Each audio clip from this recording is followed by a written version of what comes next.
Hello there YouTube, it's Ro here. Thank you for visiting You Grow Ro. If this is your first time here, I hope you consider subscribing at the end of this video. If you've been here before, thank you so much for coming back. I appreciate you.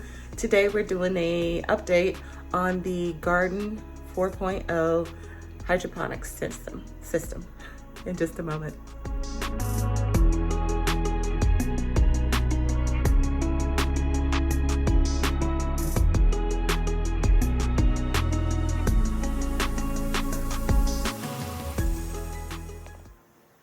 So the last time you guys saw this system, I had inadvertently, accidentally, I didn't do it on purpose.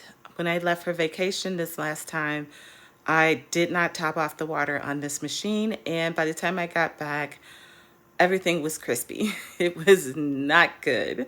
And that was 2 weeks ago. 2 weeks ago. We're going at 2 weeks ago, I think. And so now let's take a look at it. And here it is now. What do you think? I think it bounced back really well. Much better than I thought it was gonna look. That is for sure. Things were crispy, like crispity crunchy in here. But, so how I handled it was whatever was gonna die, I let die, and then I either cut it out of the machine like I did here, or I cleaned the plant out like I did here. And that seems to have done the trick.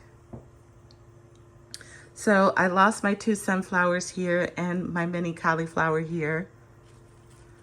I think I've lost, no, I see some new growth coming in on my celery, so that's exciting. But my Tokyo Bacana lettuce is looking great. Now here's a new thing I've never had. This machine has whitefly. I've never dealt with this pest before. When I see them, I just rub them off. I don't know how else to treat them. I probably could use some diatomaceous earth or something, but for now I'm just wiping them off because there's just one here, one there, you know what I mean? But I am keeping an eye on the plants because I don't want that situation to get out of control. And as for these spots where I've taken out the plant, I have more cocoa coir in my basement that I used to use for doing cracking and stuff like that. And I will replant these, maybe even with whatever it says that's on the label, because that would be very helpful. Oops. So I still have this red tatsoi back here. This purple kohlrabi is starting to do its thing. I believe this is Salanova, looks good. The perpetual spinach came back just fine. Collard greens. Okay, that's what all those are outside. Okay. I didn't know what they were. I knew they were brassica, obviously, but I just didn't know colors, what, I don't know. Anyways, lacinato kale. Another kohlrabi, purple one, even bigger than the one up top. And then we have more perpetual spinach, some Swiss chard. I could go ahead and just move that outside into my Swiss chard row because I still have a couple openings there. And then I lost another mini cauliflower. Here are the beets. And then here is some basil. But it too had a little bit of the whitefly on it. So I've been keeping an eye on that. I've got some lettuce here. I did manage to save 1 sunflower. Isn't it adorable? And then some cilantro. That's starting to bolt. Tatsoi here. Another tatsoi that also is bolting. And this red sorrel, like nothing ever happened to it. It's gorgeous. Gorgeous. Red vein sorrel, that's what that is. Down here, my bunching onions are doing fine.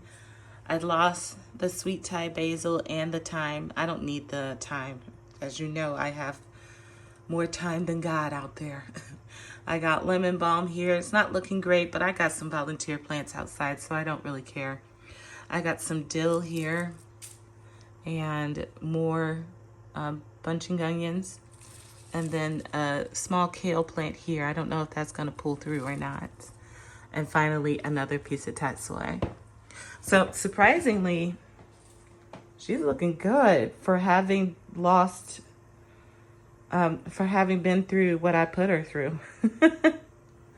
So I'm very pleased with this. Like I said, I'm going to keep an eye on this whitefly situation and do some research. This is the first time I'm dealing with them.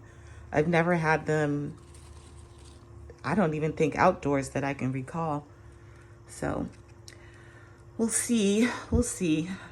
And if worse comes to worse and it somehow gets out of control for me, I'm just going to empty the whole unit, let it sit for a week or two, and then start over again. But for now, I think we're looking great. In fact, I can make some harvests right now.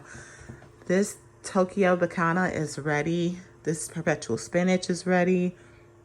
I could eat this. I could eat this. I definitely could eat that salad. The shard's a little small, but here's some perpetual spinach that I could eat. And this lettuce I could eat. That tatsoi I could eat. So there's stuff in here. I could eat this sorrel and the basil. I'm sorry. Yes, the basil, but the dill as well. So there's plenty that I can eat in here. Yeah. Now, I'm not sure about, I said I have the cubes to replace in here, but I don't know how I'm going to do that. So I'll bring you guys along with me when I get to that.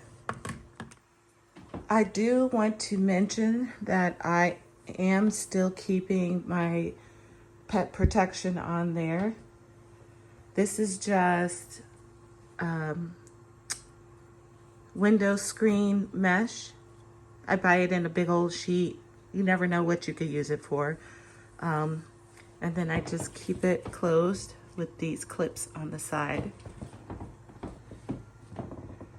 And that has been enough to keep my girls out of here.